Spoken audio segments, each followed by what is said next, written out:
तव्हांजी महिरबानी, ख़ासि तौर ते हिननि दोस्तनि जी महिरबानी जिन किताब ते ॿ अखर ॻाल्हाया। ॾाढो ॾुखियो कमु आहे। असांजे समाजनि में इल्मी ऐं फ़िक्री तौरु बहकू थियनि, इहा रिवायत असां वटि कमज़ोर आहे। पंहिंजे पंहिंजे सर्कल में थींदी आहे, पर ईअं गॾियल नमूने थिए। ऐं जंहिं हुन पारस ॻाल्हि कई त असां वटि जमूरी रवैया कोन्हनि। मां सम्झां थो, जेका मुंहिंजी सम्झ आहे त हीअ वहक ऐं सम्झां थो हिकिड़ी आइडियल जमूरी वहक आहे। इन माना में हीउ प्रोग्राम जिन करायो आहे उहो मुंहिंजे पार्टीअ मेंबर कोन्हनि, उनजो पंहिंजो इदारो आहे।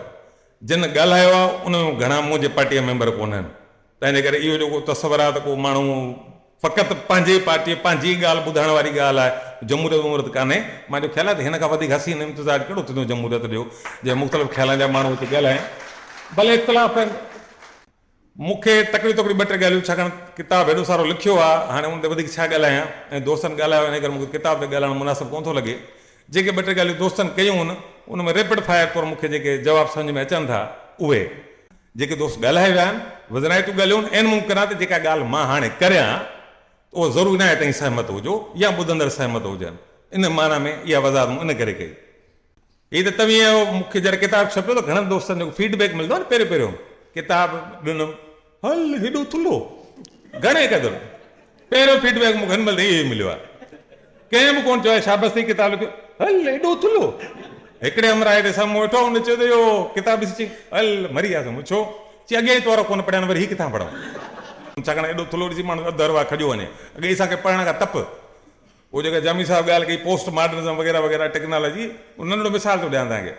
मुंहिंजे ख़्याल में असीं थोरा फेसबुक ई न सलायूं। हा, थोरो गौर करियो, फेसबुक ई न सलायूं। हाणे कीअं? हाणे हिकिड़े हमरा पोस्ट ॾिठी, हीअं कयईं, आङुर हेॾे कयईं, ॾिठईं दोस्त जी शादी आहे, क्लिक करे ख़ुशी इज़हार कयईं, ॿ टे कढे। वरी थोरो मथे कंहिं हेठां कंहिं दोस्त जो पीउ मरी वियो, भाउ मरी वियो, ज़ाल मरी वियो, कोई इस्पताल में दाख़िल, वरी ॾुख जो इज़हार टिचक। वरी ॿिए हंधि ॾिठईं दोस्त वेठा आहिनि, वॾा फोटो वॾा कढनि, पिकनिक पिया मल्हाइनि, वरी उते एक्साइटेडमेंट। हाणे तव्हां थोरो सोचो, इहो जेको अधु कलाकु मोबाइल ते वेठो आहे, इहो माण्हू जो पुटु हूंदो जेको 30 मिंटनि में 30 अहसास फील करे? इहा इन करे सिहतमंद माण्हू चवंदो, हीउ नस्ली सिहतमंद कोन्हे, हिन ठाहियो ई कोन्हे, न को ठाहिण ॾियण था। यानी 30 मिंटनि अंदरि 30 अहसास डेवलप थियनि माण्हू में। नफ़्सियाती मरीज़ हूंदो, डॉक्टर मुंहिंजी वधीक बीमारी कहिड़ी आहे मूंखे ख़बर कान्हे, ॿियो हिन में छा थियो आहे। तव्हां थोरो गौर करियो, हिन जेका सोशल मीडिया आहे, जेके चैनल्स आहिनि, तव्हांजी मेमोरी लॉस अथव। गजनी फिल्म ॾिठी अथव? गजनी ॾिठी अथव? उहो शॉर्ट टर्म मेमोरी लॉस, कुझु पल लाइ यादि ईंदे, कुझु पल खां विसरियो वञे। तव्हां जंहिं दौर में जियो था, एॾो तेज़ी सां हालतूं बदिलजनि थियूं, वाक़िया अचनि था ऐं शयूं बदिलजनि थियूं। Breaking news, breaking news, breaking news, जो तव्हांखे लॻंदो 9/11 वारो वाक़ियो को कल्ह टियों थियो आहे, उहो बि सियासी शो रखंदड़ माण्हू खे यादि हूंदो। हीउ बहिरा टाउन वारो वाक़ियो थियो, घणनि खे मेमोरी आहे। तव्हां जांच लो, सियासी कारकुन खे माइनस कंदे थो ॻाल्हि करियां, जंहिंजो कमु आहे सॼो ॾींहुं उहो रिपीट कंदो आहे। हीउ आम माण्हू जी सूरत हाल कहिड़ी हूंदी 10-20 साल ख़बर कान्हे माण्हुनि खे। हा, पोइ जेका जनरेशन आहे उनखे इहो यादि हो, मूंखे फलाणो पुटु तॾहिं ॾाहो जॾहिं भुटे खे फाई आई, या फलाणे जी शादी तॾहिं थी जॾहिं भुटे खे फलाणो वाक़ियो थियो। हाणे भुटे जी फाही हुन जे लाइ इवेंट हो जेको पूरे नस्ल खे यादि हो, उन सां रिलेट कंदे शादियूं मुरादियूं ॼम मुआनो इहे सभु यादि रखंदा माण्हू। हाणे तव्हां गौर करियो, तव्हांखे यादि बीहंदो ई कोन। 5-6 ॾींहं अॻु वारो इवेंट तव्हांखे लॻंदो त हुयो, रद्दमल कयोसीं, सोशल मीडिया ते स्टेटस छॾियोसीं, ॻाल्हि ख़तमु, ॿिए पासे हाणे ॿिए पासे लड़ो। मेमोरी लॉस आहे, माण्हू वटि तकड़ि में ज़ू थियो वञे। टी पसंदि ना पसंदि, इहो कीअं मुमकिन आहे? मूंखे भिंडियूं पसंदि आहिनि, मुमकिन आहे कंहिंखे वाङण पसंदि हूंदा, पर न हर 5 मिंटनि खां तव्हांजी पसंदि बदिलिजे थी। तव्हां गौर कयो आहे इश्तिहारबाज़ी जे चकर में? हिकिड़ी मोबाइल ॾिठी कोन, ओपो वारी ॾिठी, वरी हेठां ॿियो इश्तिहार अची वियो, सैमसंग वारी सुठी आहे, वरी ओपो त ख़्यालु हटे सैमसंग ते आयो, सैमसंग ते हटे वरी 3। एतिरो तेज़ी सां इश्तिहार था अचनि जो माण्हू जी पसंदि नापसंदि, जज़्बा, अहसास ऐं हुनजी मेमोरी, ऐं 3 शयूं जेकर मेजर आहिनि, जेके सिधी रीत वास्तेदार आहिनि, उहे तव्हां असांजूं केतिरियूं यरगमाल आहिनि। इन खां पोइ बाक़ी हीअ किताबु थुलो न, तमामु घणो थुलो आहे। कंहिं दोस्त चयो त मां शायदि माउस आहियां, मूंखे माउस हुजण त कोई बि कोन्हे, पर आहियां कोन। ऐं जेकर तव्हां मूंखे चवंदो फ़क़ति लेनिनिस्ट आहे, पोइ मां लेनिनिस्ट बि कोन आहियां। जेकर तव्हां मूंखे फ़क़ति ॿियो को नालो ॾे, फ़क़ति जेकर लफ़्ज़ हणंदो किथे बि, त पोइ मां वाक़ई कोन आहियां। अहिड़ी का ज़ात कान्हे मुंहिंजी जंहिं मां चवां फ़क़ति फलाणो हा मार्क्सिस्ट आहियां ज़रूरु। उहो मार्क्स जी ॻाल्हि आहे, हमरान ॿुधायो त मार्क्सिज़म जे बारे में फलाणा माण्हू हीअं था चवनि मार्क्स ई आहे, पोइ इहा जेकर मार्क्सिज़म, पोइ मां मार्क्सिस्ट कोन आहियां। तो सच इहो आहे त जेकर मार्क्सिज़म जो बिगाड़ करे को माण्हू अची पेश करे ऐं माण्हू उल्टियूं सीधियूं पटियूं पढ़ाए, ऐं पोइ बि चए थो मार्क्सिस्ट मां अहिड़ो मार्क्सिस्ट कोन आहियां, उन मूंखे सम्झ में अचे थो मां उहे बि मार्क्सवादी सम्झां थो, पाण खे बि सम्झां थो ऐं लेनिन खे बि सम्झां थो। खोड़ माण्हू जेके मार्क्सवादी आहिनि, हर कंहिंजी पंहिंजी तशरीह हूंदी, पंहिंजी सम्झाणी हूंदी, पाण खे बिन लकान पसंदि सम्झां थो, पर इहो सम्झंदे त क़ौमी आज़ादी मार्क्सिज़म उनखे रद्द नथी करे, उनखे टेक ॾिए थी, सम्झे थी इहो ज़रूरी आहे। क़ौमी आज़ादी खां सवाइ बि मार्क्सिज़म ईअं को किथे बि मार्क्सिज़म कोन्हे लिखियलु त मार्क्सिज़म खां क़ौमी आज़ादी जे हक़ खां इनकारी आहे या उनखे रद्द थी करे या उनखे ग़लति थी सम्झे, कतई तौरु न। क़ौमी आज़ादी जे हक़ में मार्क्स वो एंगल्स वो कम्युनिस्ट मैनिफेस्टो में लिखी आहे। जे ॻाल्हि जामी साहब आख़िर में कई न, क़ौमूं जैसे आज़ाद न थींदियूं, कम्युनिस्ट मैनिफेस्टो 1948 में एंगल्स ऐं मार्क्स लिखिया आहिनि त इहा बिन मुल्क में ठहंदी ई कान जैसे क़ौमूं आज़ाद नथियूं थियनि। हाणे हिनखे ताईं हुनखे कॉम्प्रेस चवंदो त कॉम्प्रेस जी माना कान्हे इहा, क़ौमी आज़ादी जी ॻाल्हि आहे। कॉम्प्रेस हिकिड़ी मक़सूद आइडियोलॉजी उन माना में उन मफ़हूम में इस्तेमालु नथो करियां। क़ौमी आज़ादी खे ज़रूरी सम्झां थो, इहो हर क़ौम जो हक़ आहे, इहो को मुंहिंजे चवण जो सुवाल कोन्हे, इहो तारीख़ी हक़ हर क़ौम खे हासिलु आहे, जेको क़ौम हासिलु करे सघे। हिकु मुल्क में सोशलिज़म सच इहो आहे त मार्क्स बि खे ख़बर कान्हे, लेनिन खे ख़बर कान्हे त हिकु मुल्क में सोशलिज़म आणींदासीं न आणींदासीं। इहो किथे लिखियलु हूंदो आहे, किथे लिखियलु आहे छा किथे? इहो त को क़ुर त आहे कोन। मार्क्सिज़म हिकिड़ी साइंस आहे, सवाल इहो आहे त उहा अमल में कीअं आई, मोट तरजी इहा आहे। मार्क्स किताब में छा चयो, लेनिन छा चयो, मोट इहा ॻाल्हि सानवी थी वञे, उनजी अहमियत इनकार न आहे, पर सुवाल आहे अमल में छा थियो। अमल में इनकलाब चीन में आयो, पोइ तव्हां हुनखे इनकलाब चओ न चओ ॿी ॻाल्हि आहे। के दोस्त त एतिरा आहिनि जेको 1917 खां 1924 ताईं इनकलाब आयो, बाक़ी ॿिया सभु रद्द ऐं बातिल आहिनि। छो? उहो क़ुर हदीस मूजिबि कोन आहे न, क़ुर हदीस मूजिबि कोन आहे त ख़ैर इनकलाब त आहे न। इहो जेको मख़सूस पैरामीटर आहे त जीअं त फलाणी ॻाल्हि मार्क्स ऐं फलाणे माण्हू कई, उन आधार ते आई या न आई, तंहिंजे करे उहो इनकलाब आहे या न आहे, इहे बसि मुंहिंजे ख़्याल में मार्क्सिज़म सां कोन थियूं ठहे करे। मज़हबी माण्हू चवे त ठीकु आहे, हिकिड़ो तंग नज़र माण्हू चवे त ठीकु आहे। बीइंग अ मार्क्सिस्ट मां अमल खे तरजीह ॾींदुसि, अमल में छा साबित थियो। जेकॾहिं मार्क्स बि हुजे हा त ज़रूरु इहे चीन में, वियतनाम में, दुनिया में जिते बि क्यूबा समेत इनकलाब आया, उन जी तशरीह करे उनखे रिविज़िट करे आया पंहिंजे थॉट खे। पेरिस कम्यून जेको मार्क्सिस्ट कोन आंदो, का मार्क्सिस्ट पार्टी कान्हे, को कम्युनिस्ट पार्टी कान्हे जंहिं पेरिस कम्यून आंदो, उनखे ॾिसंदे मार्क्स पंहिंजे खोड़सारे थियरीज़ खे, पंहिंजे खोड़सारे ख़्यालनि खे रिविज़िट करे थो, न ही ख़्यालु सही न आहे, ही दुरुस्त आहे। छो? हाणे जेकर मार्क्स अहिड़ो माण्हू ईअं करे सघे थो, असीं छो न कंदासीं? सो मुंहिंजो ख़्यालु इहो आहे त हिकु मुल्क में, ॿिनि में, 10 में, 15 में, सॼी दुनिया में इहो सवाल को स्कीमा जो कोन्हे, को हिकिड़ी सोच ऐं ख़्याल जो कोन्हे, हिकु मतमली तौरु चई सघिजे थो। थ्योरिटिकल माना में इहो किथे मार्क्सिज़म में ज़िक्र हेठि कान्हे, न को मार्क्सिज़म हुनखे सही सम्झे थी या ग़लति सम्झे थी, इन त बहस कोन्हे। जमहूरियत, सच इहो आहे त जमहूरियत जो मामिलो असां सां आहे कोन आहे सिधी रीति। जमहूरियत असां जंहिं समाज में जीऊं था उते जमहूरियत आहे छा? तव्हां थोरो गौर करियो, तव्हांजे घर में जमहूरियत आहे? हर घर में हिकिड़ो बाबो वेठो आहे, डिक्टेटर जी शिकिल में, सॼो ॾींहुं मोचड़नि जो ज़ीपट आहे, दड़के जो ज़ीपट आहे, मास्तर वेठो आहे, बास वेठो आहे, मार्केट में चङो कारोबारी सेठ वेठो आहे, गुंडो वेठो आहे, दहशतगर्द वेठा आहिनि, ताक़तवर धुरियूं वेठियूं आहिनि, जेको सॼो ॾींहुं मोचड़े ॾिया त असांखे हलाईंदियूं। जमहूरियत किथां आई असां वटि? जो असीं चऊं था असां हाणे जमहूरी कल्चर कोन थो डेवलप थिए, किथां डेवलप थींदो? रियासत सॼी गैरिसन स्टेट आहे, हिकिड़ी छावनी आहे जंहिंमें असीं रहूं था, हिकिड़ो जेल खानो आहे, हिकिड़े क़ैद खानो आहे जंहिंमें असीं सभु रहूं था, ऐं पोइ वरी असीं चऊं था असां जमहूरियत कान्हे। जेल में कहिड़ी जमहूरियत हलाईंदो? जमहूरियत हलाईंदो हुजे चई त आज़ादु हुजो न।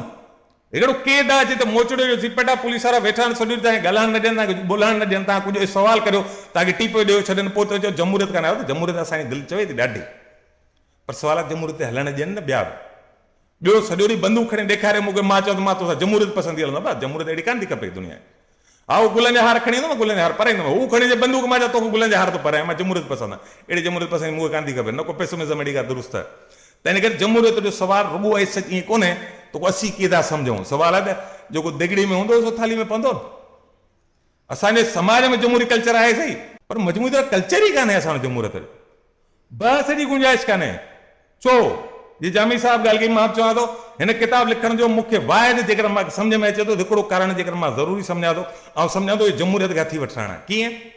असां वटि इहा पिट पियल आहे, ऐं असां त कमतरी शिकार हो न, त जेका शइ असांखे हथु चढ़े थी पोइ उन में अवल ऐं आख़िर उनखे था करार ॾियो। रसूल पली जो आहे त अवल ऐं आख़िर उहो आहे, जेम्स अवल ऐं आख़िर उहो आहे, असांजी पार्टी सी आहे, ॿिया सभु कूड़े कूड़े जा पुट आहिनि। भाई मज़हब कोन्हे, सियासी पार्टी आहे।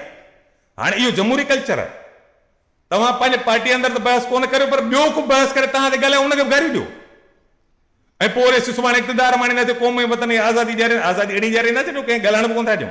जेको हिकिड़ो इख़्तिलाफ़ी राय रखो त हुन गार जो ज़ीपट आहे, गारियूं न ॾियो, थोरा माण्हू जा पुट थियो। जमहूरियत जी त असां ॻाल्हि करो, ॿिए ॻाल्हि करो, पाण बि करियो। मञूं था जमहूरियत जो कल्चर ख़राबु आहे, रियासत जो मसइलो आहे, तइलीमी निसाब आहे, घणा मसइला आहिनि, पर इहो पैदा केरु कंदो? पैदा असीं तव्हीं कंदासीं न।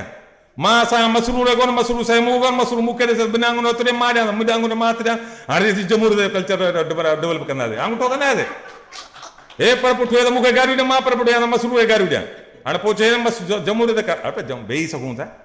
पहिरियों रवायात डेवलप करियूं न पाण में, हिकु ॿिए ॾांहुं दोस्ताणो रवैयो। हा इनकलाब अची पोइ भले गोलियूं हणिजो, असांखे मसइलो न आहे, हिकु ॿिए खे हणो तव्हांजी मर्ज़ी। सियासी असीं बिल्कुलु आहियूं, छाकाणि असीं रियासत जो हिसो आहियूं, हुन खां को इनकार न आहे। मोड सियासत जी बसि इहा ॻाल्हि ठीकु आहे। इन वारी मसरूर आहे त स्पेसिफिकली मखसूस तौर तव्हां डिफाइन कीअं कंदो सियासत खे, इहा ॻाल्हि ठीकु आहे। उहा जेका वज़ाहत करियो जनरल ऐं स्पेसिफिक तालुक जी, उहा ॻाल्हि दुरुस्त थो चए। मूंखे जेका मां जेके सियासत सम्झां थो, मां हुनखे आदर्शी सियासत सम्झां थो। मां जेका मफ़ाहमत स्टेटस को जी सियासत थिए थी, उनखे सियासत ज़रूरु सॾियां थो, पर मां उनखे आदर्शी सियासत नथो सम्झां। मां सम्झां थो हिकिड़े दरिया तौरु उन दरिया में आहियूं, उहा सियासत आहे, उहा रियासत आहे। पर जेका रियासत जे इन दरिया जे वहिकिरे जे उबतड़ वञे, जेकर दरिया गंदो हुजे उनमें उनखे साफ़ रखे, दरिया ॿोड़ींदो वञे त उनखे रोके, तव्हां सम्झो त उहा सियासत आहे। जेका नओं समाज ॾे न, बाक़ी हिन मुरवज समाज जो हिसो थींदे, उन गंद जो हिसो थींदे, मफ़ाहमत कंदे, इहा सियासत कान्हे, मफ़ाद आहे। तव्हीं सर्व था करियो। पेटरनेज जी सियासत असां वटि हले थी, क्लरिकली पोस्ट खपे थी, ज़कात फंड खपे थो, को नलको ज़कात में ॿी शयूं खपनि थियूं, किथां पैसा मिलंदा, किथां ॾोकड़ मिलंदो, किथां ठीको मिले थो। असां वटि सियासत इहा आहे। सियासत माना ठगी, मफ़ाहमत, जुगाड़, को आशीर्वाद। मूं वटि अहिड़ी का सियासत जी वसफ़ कान्हे। हिननि दोस्तनि लिखियो आहे, तरक़ी पसंद लेखक, मूंखे लाइ फ़ख्रिया ॻाल्हि आहे त आउं तरक़ी पसंद कारकुन आहियां, सियासी कारकुन आहियां। मूंखे इहो वधीक फ़ख्रिया जोॻो लॻे थो। लेखक में इज़ाफ़ी आहे, अने मुंहिंजी इब्तिदाई सियासी कारकुन तौरु थी आहे। पोइ कल्ह दोस्त खे बि चयुमि, शुकुर थियो अदीब कोन थियासीं। अदीब थियणु ख़राबु ॻाल्हि आहे न, अदीब भली ॻाल्हि आहे, पर अदीब में एॾियूं मुश्किलियूं हुयूं न, तो बि असीं सियासी कारकुन थी वियासीं। सम्झ में अची थो न, अदीब हे त माना मसइलो आहे, माना तारीफ़ न कर त माना अदीब रुसियो वञे। तारीफ़ न कई त ख़ैरु आहे, तनक़ीद करणी ई न आहे, तारीफ़ करणी आहे। तूं काज़ी मां गाज़ी, असां हाणे त सॼो ॾींहुं खल लाथी अथऊं। हिकिड़े वकील दोस्त सां मिले थो, उनखे चयुमि मां ॾे हाल सियासत सां तुंहिंजो तालुक अची न। ॿियो हिन किताब लिखण जो तालुक मुंहिंजो इहो आहे। वकील चयो मुंहिंजो सियासत सां तालुक कान्हे। मां चयो तुंहिंजो तालुक कीअं कोन्हे? न मुंहिंजो कोन्हे, मुंहिंजो कानून तो ठाहियो अची न। पोइ कानून केरु ठाहियो? अची पार्लियामेंट ठाहींदी आहे, ॿिया जज ठाहींदा आहिनि, जज माना उन इंटरप्रिटेशन कंदा आहिनि। मुंहिंजो कानून ठहण वारे सियासतदान आहिनि, तूं सियासतदान कीअं न आहे? चई न मां कानून अमल कर। मुंहिंजो कानून अमल कर, चरिया तूं ख़बर त लहो न। हिते माण्हू पंहिंजे मुंहुं सम्झो वेठो आहे, मां वकील आहियां, मुंहिंजो सियासत को वास्तो कोन्हे, मां धंधो कंदो, मां कारोबार कंदो, मुंहिंजो सियासत। इहे जो गैर सियासी सम्झणा पंहिंजो पाण खे, इन तसवर मां जेसीं जान न छॾाईंदासीं त पोइ मुंहिंजे ख़्याल में त हीअ किताब या असांजी समूरियूं सरगर्मियूं फुज़ूल आहिनि। वॾी अक्सरियत आबादी अहिड़ी आहे, हिते बि जेके वेठा आहियो, ऐं गारंटी सां चवां थो सियासी कारकुन रहिया हो, सियासत तव्हांजो सलाह ॾियलो, ॿ अखर हथ वास्तो, को मसूल सां हूंदो, को असां सां हूंदो, को ॿी पार्टी सां हूंदो, पर घणा तव्हां गैर सियासी बि हूंदो। हिकु ॿ त मूंखे नज़र बि अचनि था, हिकु ॿ त मां रियायत कई तमामु, खोड़ अहिड़ा जेके नज़र अचनि था, उहो सम्झंदासीं गैर सियासी आहियूं। कंहिं दौर में कंहिं पार्टी सां हुआसीं, हाणे न आहियूं। अबा हाणे तूं त न आहे, हो मुखालफ़त छॾे कोन विया आहिनि। दहशतगर्द गुंडा हुनजा अबा ॾाढा वेठा आहिनि। बुटो हिकिड़ो मरियो, हुन जी धीउ जो पुट निकिरनि पिया। तूं हिकिड़े टेन्यूर में 6 साल कमु कई, नखरा कई, हिकिड़े लीडर सही कोन कयो, फलाणे पार्टी में, फलाणे मीटिंग में मूंखे फलाणे कोन घुरियो, फलाणे मूंखे घुरे वेठो, फलाणे मूंखे ठूठ आई। अबा एॾा नखरा कंदे त पोइ इनकलाब छोड़ींदे। सियासत करियो था त थोरो बीहो, ॿ मोचड़ा खाधो त कहिड़ी वॾी ॻाल्हि आहे। टके जो दर्जी थियण लाइ तव्हां करे तजुर्बो कयो, कंहिं दर्ज खे दुकान ते विया करे? मां वियो आहियां, दर्जी जे दुकान ते वञो, केॾा दड़का चढ़ू ॾींदो आहे, तव्हांखे ख़बर पए। पार्टी आहे, इनकलाब जो प्रोजेक्ट आहे, आज़ादी आणी आहे। प्रोजेक्ट ॾिसो त केॾो वॾो आहे। ऐं ॻाल्हि इहा आहे त गजाणी मूंखे फलाणे माण्हू हीअं चयो, फलाणे मूंखे 2 अखर ग़लति ॻाल्हायो। गजाणी जो ख़ैरु आहे भाऊ, अञा त तोखे टंगू टाली करे जेल में विझां, पादरानो पोइ त ॿी ॻाल्हि आहे। हे त पंहिंजा कारकुननि तोखे चवनि त कहिड़ी वॾी ॻाल्हि आहे। मुंहिंजी गुज़ारिश आहे न सॼी ॻाल्हि त मूंखे सम्झ में जेको अचे थो, जेको हिन किताब में मूंखे सम्झ में अचे थो, सियासी कारकुन थियो। जेकॾहिं हिन किताब मां मुंहिंजो मक़सदु इहो आहे, हा बीइंग अ रीडर माण्हू सियासत पढ़ी सघे थो, केरु पढ़ी सघे थो, भले वञी पढ़े, पर घटि में घटि जंहिंखे माण्हू खे थोरो शऊर आहे, जंहिंखे पंहिंजी क़ौम वतन धरती जे लाइ, पंहिंजे अवाम जे लाइ थोरो दर्द अहसासु आहे। इहो कहिड़ो अहसासु आहे? थोरो सोचो त सही भला, इहो कहिड़ो अहसासु आहे, कहिड़ो दर्द आहे? हा पियो फाटे क़ौम जे लाइ, ग़रीब अवाम जे लाइ।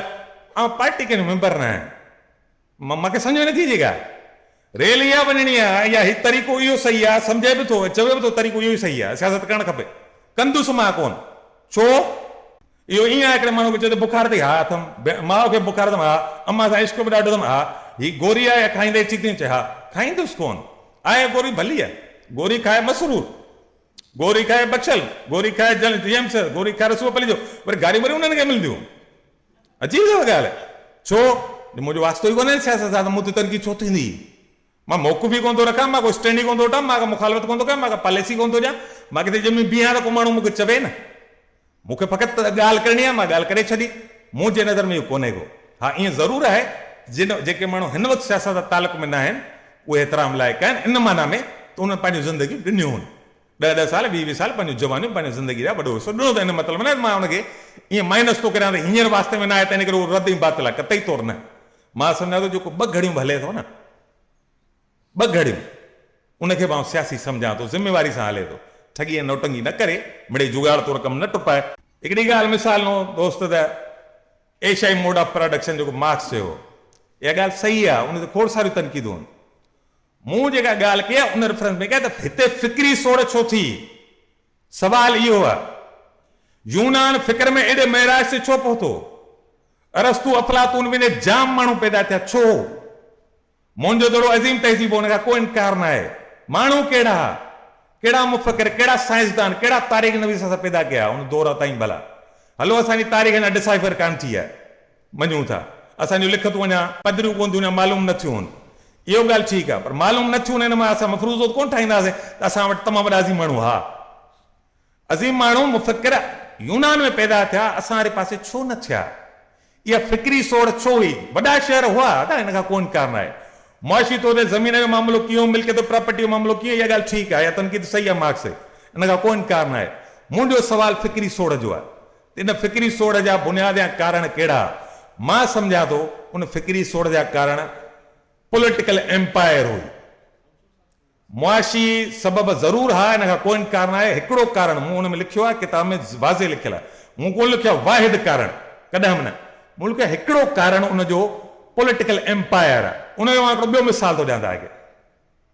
यूनान में शहरी रियासत हुई, पॉलिटिकल एम्पायर कान हुई, इन जे करे उते फ़िक्री उॾाम तेज़ थी सघी, जो नंढियूं नंढियूं शहरी रियासतूं थोरो घणो जमहूरी कल्चर हो। ठीकु, हाणे यूनान खां पोइ यूरोप 1000 साल हूंदा तारीख़ में, छो? शहर कोन आहे छा? रोड रस्ता कोन आहे छा? हथियार कोन आहे छा? जंगियूं कोन हुयूं छा? डेवलपमेंट कान आई छा? सभु शयूं हुयूं, तमामु घणो कुझु हुननि डेवलप कयो। फ़िक्री सोड़ हुई, पूरो 1000 साल यूरोप हूंदा हिकु दौर में, छो? हेॾी वॾी रोमन एम्पायर। सबबु कहिड़ो? सबबु मुंहिंजे ख्याल में, मुंहिंजो ख्यालु आयो, ज़रूरी न आहे तव्हां एग्रीमेंट करियो मूंसां, इख़्तिलाफ़ रखंदा हूंदो बिल्कुलु हुजे, पर मूंखे बक़ा त मां पंहिंजी ॻाल्हि रखां। मुंहिंजे ख्याल में पॉलिटिकल एम्पायर, जेका पॉलिटिकल हेजमनी आहे, जेका एशियाई समाजनि में ईरानी सुल्तनत हुजे या हिंदुस्तान अंदरि सुल्तनत हुजनि, इहो ई साॻियो रिफ्लेक्शन तव्हांखे यूरोप अंदरि रोमन एम्पायर जी शिकिल में मिलंदो, जेको 1000 साल हूंदा दौर ते बीठल आहे। उन में हिकिड़ो कारण मूंखे लॻे थो पॉलिटिकल एम्पायर आहे, पॉलिटिकल जेका सोड़ आहे उहा हुनजो इज़हार आहे, मुंहिंजो ख़्यालु आहे। ज़रूरी न आहे तव्हां इतफ़ाक़ करियो। किताब ॿियो लिखिजे, बिल्कुलु सही ॻाल्हि आहे, खोड़ ॻाल्हियूं लिखी सघजनि थियूं, हिन में खोड़ सारियूं खोटूं आहिनि, ईअं न आहे त उहे किताबूं कमु हर हवाले सां पूरो। हा, इहा ॻाल्हि सॉरी, हा भई, हीअ त पढ़ो न पहिरीं। ॿियो लिखण जो मामिलो बिल्कुलु सही ॻाल्हि आहे, ख़्यालु अथमि, जदीद दौर खां वाक़िफ़ थिबो, ॼाण खां वाक़िफ़ थिबो, जदीद दौर जा माण्हू जेके आहिनि तमामु घणो लिखनि था, पर मां पंहिंजे हवाले सां ॻाल्हि करियां, मां मार्क्सिज़म खे रिलेवेंट सम्झां थो, ऐं इहा असांजे कमु तरी मूंखे 2 महीननि में शदीद थी आहे। छो? इहो जदीद दौर जे मुफ़क्किरनि खे सम्झंदे सम्झंदे मां 200-250 खनि किताब लाथा आहे, पढ़िया कान त मदा लाथा अथमि, ऐं मार्क्सवादनि लिखिया आहिनि, कहिड़े कहिड़े मौज़ू ते हुननि न लिखियो आहे।